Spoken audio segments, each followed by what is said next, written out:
weight training, along with proper nutrition and adequate recuperation. All three of these elements must be incorporated together if you expect to achieve the success you're after. You need intense, efficient, growth-stimulating workouts. Your body also needs time to recuperate and adapt to the stresses of weight training. Finally, proper nutrition provides a foundation to support this growth and recuperation. Training, eating, and resting intelligently are the keys to victory. Before we begin with the actual training techniques, let's talk about one more vital key: mental attitude. In Volume 1 of our Victory video series, How to Build Mega Mass, we talked at length about the importance of keeping a clear mental focus and a positive attitude.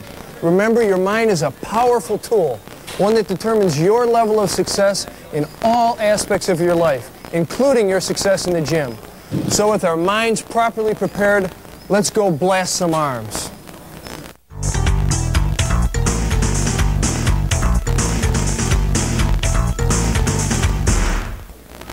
What makes killer arms?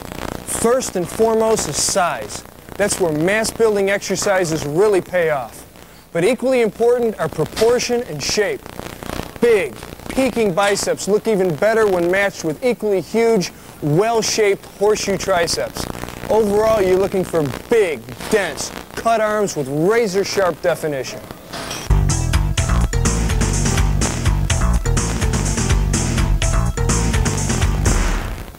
To work the biceps efficiently, we have to understand how they function. The biceps flex or bend the arm and can actually bring the shoulder forward because the muscle crosses the shoulder joint. That's why form is so critical to targeting the biceps, or any muscle for that matter. When we're working the biceps, we don't want to use other muscles to cheat and make things easier. That would reduce our stimulus to growth. With that in mind, let's start with one of the best all-around biceps exercises, standing barbell curls.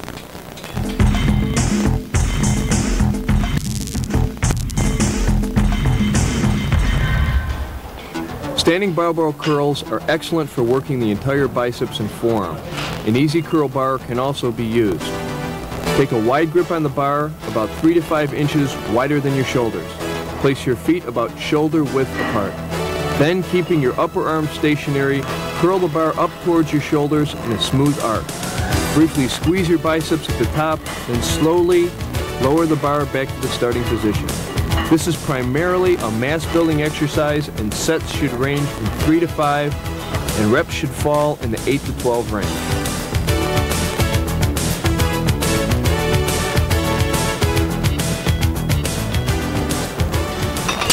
Remember, don't swing the weight. You need to keep strict form, pressure on the bicep where it belongs. Our next exercise is preacher curls.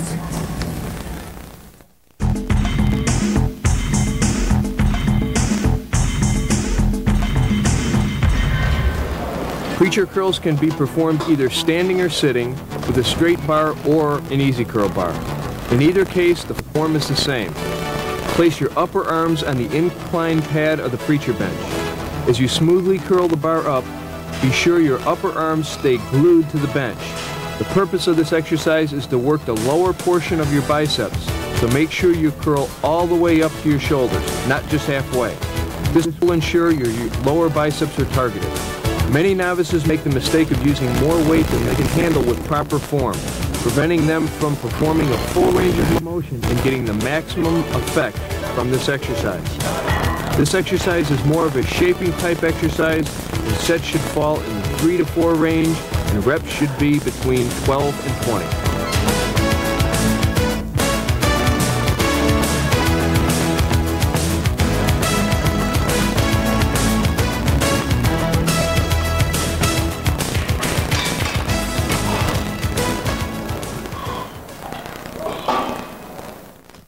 Remember, keep constant tension in the muscles to force the blood in there. Also, supinate the wrists in as much as possible to get peak contraction. Now let's move on to alternating dumbbell curls.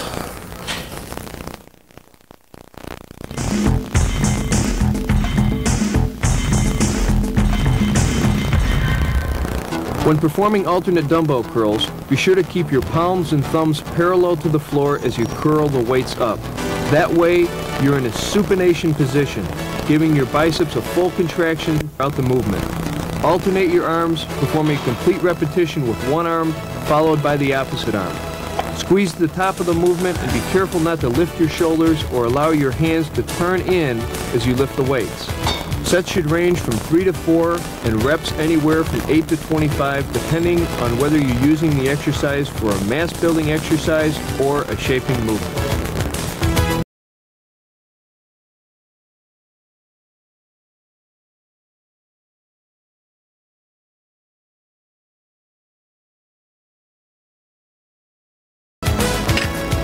I mainly use this exercise as a shaping movement, making sure to squeeze at the top for a better peak.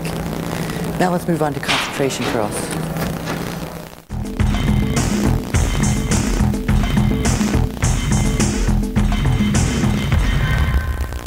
Sit on the edge of a bench with your upper arm braced against your inner thigh so your upper arm is stable and can't move. Now using strict form, curl the dumbbell to the top, hold briefly, and lower to the starting position. This helps you build those mountainous peaks in the mid-bicep belly. You can also do this exercise with a barbell by turning the pad around on the preacher curl so that it is flat. Then place your upper arms on the pad and lead over the preacher curl so that your arms are hanging straight down.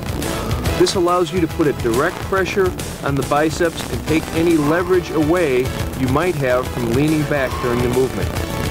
Sets for this exercise should fall in the 2 to 3 range and reps should be somewhere between 15 and 25.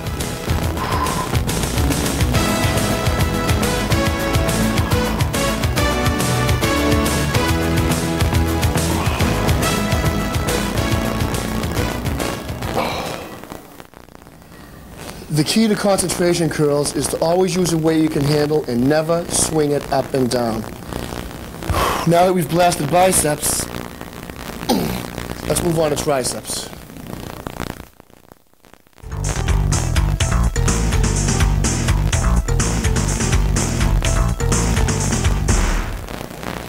The triceps function to extend the arm and, like the biceps, actually cross the shoulder joint. The triceps also make up about 2/3 of your upper arm measurement.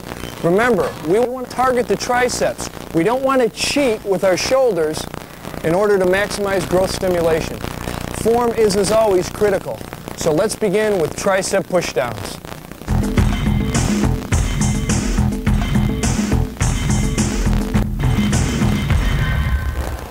Pushdowns, or press downs as they're sometimes called, are usually performed on a cable-type machine.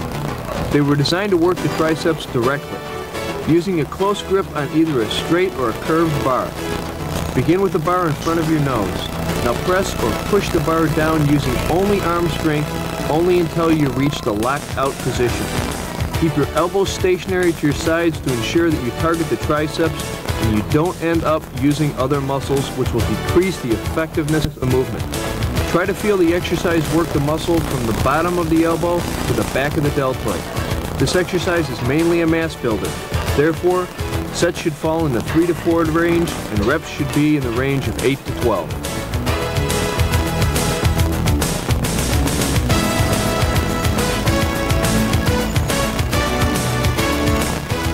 The key to this exercise is to keep your back erect and your wrist locked. This is to keep the pressure on the muscle and not the tendon. Our next exercise is the one-arm tricep extension. Let's hit it.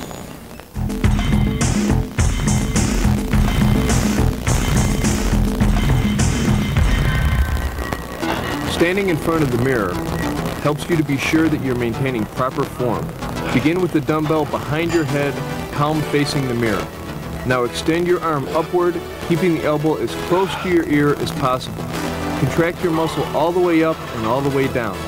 Don't lean forward and don't lean back. Keep your head and body straight. If you need to, you can support the arm while you are doing the exercise with the arm that you are not using. Simply reach behind your head with your other arm and grasp your elbow. This will help take the shoulder out of the movement and possibly alleviate an injury. This exercise is classified as a shaping movement. Therefore, sets should fall between 3 and 4, and the reps should be in the 12 to 25 range.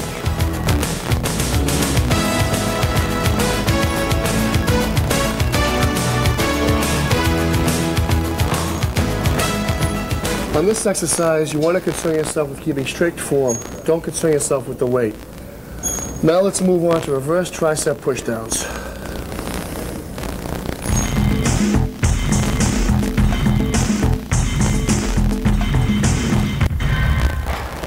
Using the single handles or straight bar attachment on the overhead pulley, hold the handles with palms inward to you as if you were going to do a curl. Stand back slightly, then press the cable all the way down, bringing your hands to the side and to the lockout position. Keep your resistance up all the way through the movement, and keep your elbows close to your body. Again, this is a shaping movement. Sets should fall in the 3 to 4 range and reps between 12 and 25.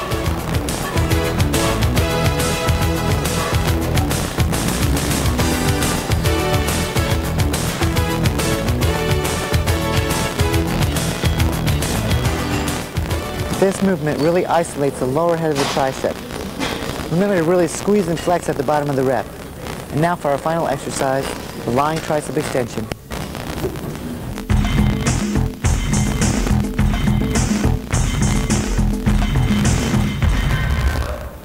These may be performed with either a straight or easy curl bar. Using a medium to close grip, lie on a flat bench, arms extended out in front of you, but slightly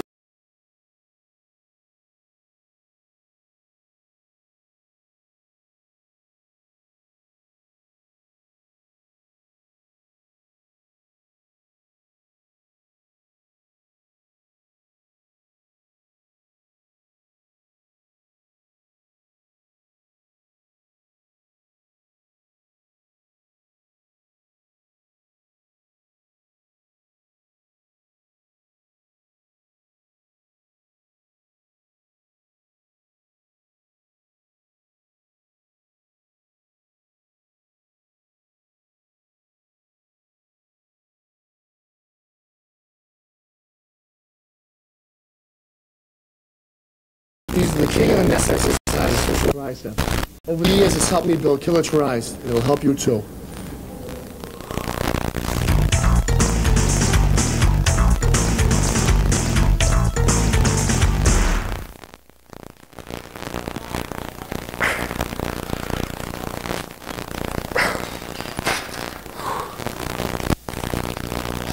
Remember, Rome wasn't built in a day.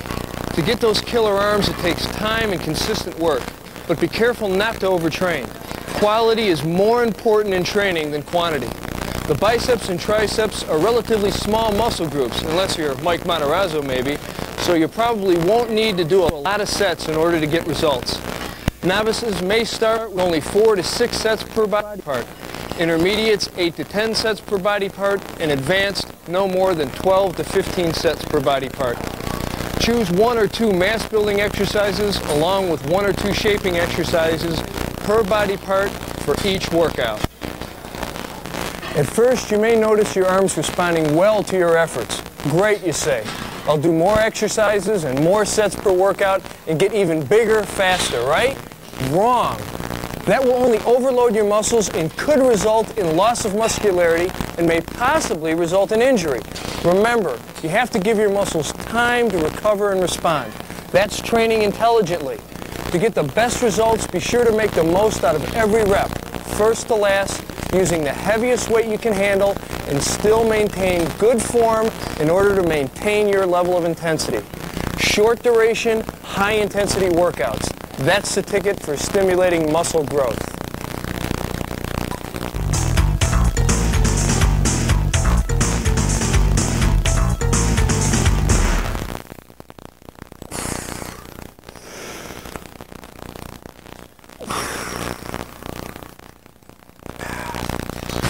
To get the most from each repetition, you need to properly isolate the muscles you're training.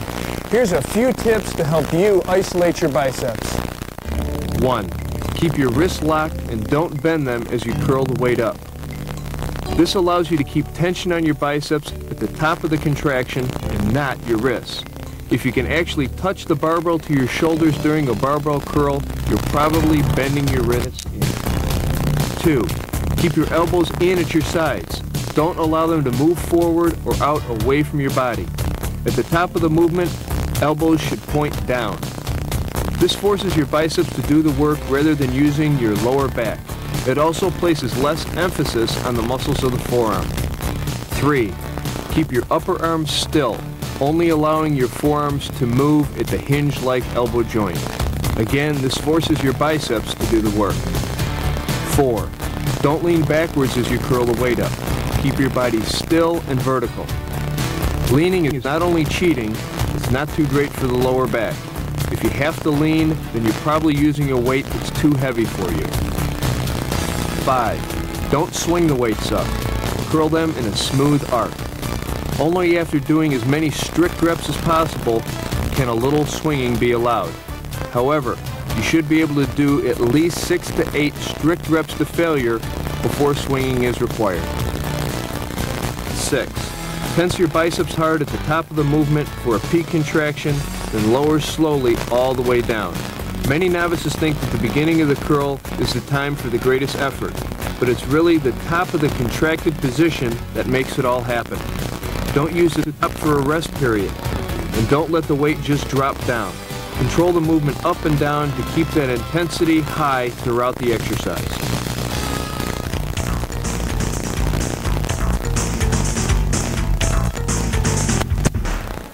As we mentioned earlier, you can't expect to make great gains by exercise alone. Exercise needs to work hand in hand with proper nutrition and recuperation for success. The truest test of a physique athlete's dedication is the diet, and champions like Sandy Rydell use nutrition and supplementation to their fullest advantage. I believe the Weider nutritional programs are one of the most extensive out in the market today.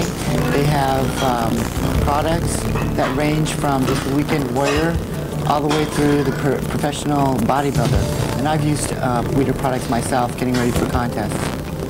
Basically, my off-season diet is not too much different from my on-season diet with regards to the foods that I eat. What changes mostly is the caloric intake, and when I prepare for a contest, I lower my calories slightly and I increase my aerobics. I always have a low-fat, high-carbohydrate, moderate protein diet all year round. Sandy's first meal of the day consists of 6 egg whites mixed with 2 servings multi-meal and 1 dry English muffin. In addition, she'll supplement with Restore 1030 Aminos and Power Force Total Plex Pack. Sandy's second meal includes 2 chicken breasts and 3 cups of rice. For her third meal, Sandy will have 2 chicken breasts and 1 serving pasta with butter buds. In addition, she'll supplement with Fat Burner Lipotroplex Pack and Mass Amino 5000. For Sandy's fourth meal of the day, she'll have 8 ounces of fish, 1 baked potato, 2 cups green beans, along with a large tossed green salad. And for her 5th meal of the day, Sandy will have 2 chicken breasts, 3 cups rice, and a large tossed green salad. Finally, for Sandy's 6th meal of the day, she'll have 3 to 4 cups of dry popcorn or 12 ounces of fat-free frozen yogurt. Now let's take a look at one of the IFBB's newest and freakiest pros, Mike Matarazzo, and his nutritional program. My pre-contest diet basically consists of high-protein, low-carbohydrate meals. I incorporate about a 60% protein, 30% carbohydrate, and 10% fats into my meals. As the contest gets closer, I cut my carbohydrates down and increase my protein to keep the caloric intake the same, but I'm getting my calories from protein instead of carbs. This works for me. Lower carbohydrates makes me harder. Weider 1030 recovery amino acids and the mass BCAA amino acids, which are branched chain amino acids, I use those in conjunction with each other. I highly recommend amino acids, especially these because they're encapsulated. They're into your system very quickly, get right into the bloodstream, right to the muscle for that needed growth. Mike's first meal of the day consists of 18 egg whites mixed with spinach and 1 can of tuna.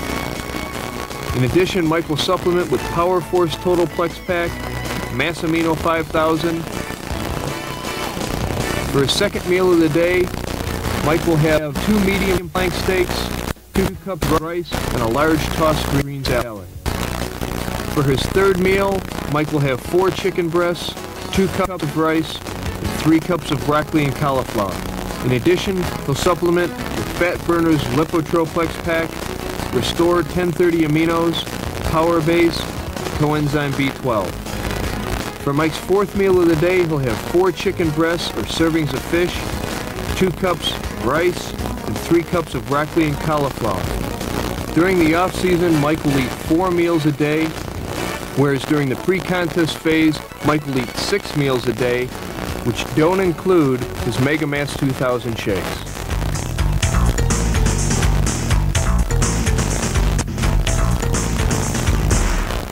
A personal training journal can be a great way not only to keep track of your training progress, but to motivate yourself. Here you have an opportunity to see in black and white what's working for you and where you may need to make changes. Staying informed is another important way to stay motivated. Muscle and Fitness and Flex magazines are great sources for the latest information on training, nutrition, and many other issues that concern bodybuilders. Both offer advice from the champions and experts themselves, not only to inspire you, but to lend you a practical hand in improving your unique training program. We hope this instructional video has helped you put together a program to pump those arms to perfection. Remember, it takes more than exercise, nutrition, and recuperation to achieve your goals. It takes commitment. You have to want to make it happen. One more word to the wise. No matter what you may hear, anabolic steroids have no place in your training program. These drugs are dangerous. Use your head. Training intelligently will take your body to places you've never been before. Thanks for watching, and good luck.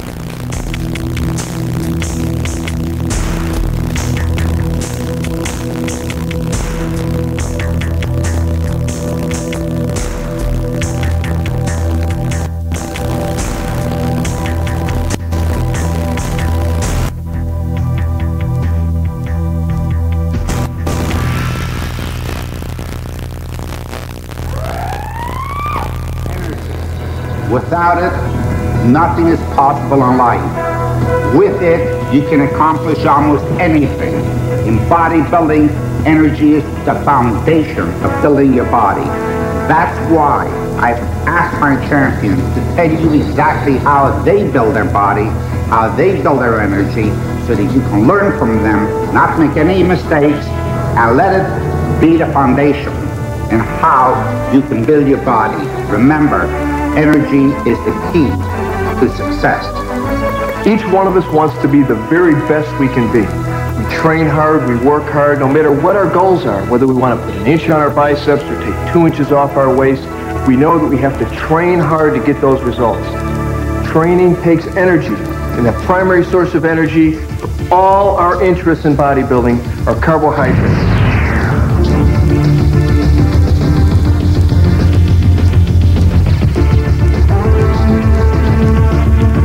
Ultimately, all the energy in our bodies comes from the sun. The energy from the sun is sent to the earth in the form of sunlight.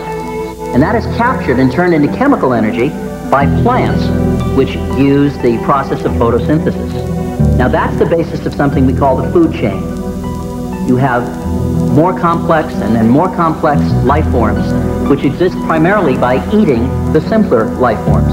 And this food chain continues up until you get to the complex mammals such as ourselves. All life has to eat life in order to stay alive. All food was once alive. And all food ultimately comes from the sun, from the basic process of photosynthesis. So all energy in our body ultimately comes from the sun. All foods fall into one of 3 basic macronutrient categories. Fats and carbohydrates are made up of various combinations of carbon, hydrogen, and oxygen molecules. The amino acids that make up protein are composed of these molecules plus one more, nitrogen. Of the 3 macronutrients, the one which provides the quickest and most efficient source of energy for the body is carbohydrate. It's very important, very essential to have a sufficient amount of carbohydrates in your body, because the carbohydrates, which you have complex and simple, are the energy source. If you do not have a sufficient amount of carbohydrates in your body, you will not be able to function properly through the day. You might have a feeling of being lethargic. It's essential that you have a high grade of glycogen storages in your muscles if you're going to be training with weights. If you don't take in a sufficient amount of carbohydrates, depending on your body weight and your body size, you will not have a sufficient enough energy to make it through your workouts and also throughout the day. So it's very important. Carbohydrates are not the only source of energy for physical activity, but they are what the body is most easily able to use. The body always burns some combination of carbohydrate, amino acids, and fats for fuel. But the proportion of how much one nutrient is utilized relative to the others depends a great deal on such things as what kind of exercise you do, how long you do it, how intensely and how well conditioned your body is. There are three main factors that affect fuel utilization during exercise.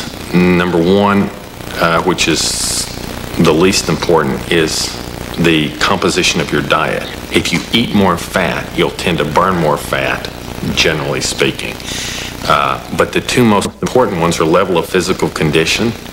The more highly conditioned you are, and that primarily relates to aerobic conditioning. The other major factor that influences fuel use during exercise is the intensity of the exercise. Why does the body use carbohydrate preferentially as exercise gets more intense? The reason is quite simple. It's a lot easier. Breaking down fat for fuel requires a longer and more complex process than metabolizing carbohydrate. So the body automatically chooses the type of fuel that requires less effort to process. However, since carbohydrate is the body's fuel of choice for intense exercise, when you don't get enough carbohydrate in your diet, your workouts will tend to suffer as a result. If you're on a low carbohydrate diet, you tend to have chronically depressed muscle glycogen levels. Okay, that's a factor in the early onset of fatigue. There's a marked reduction in the ability of the muscle to pump when you're on a very low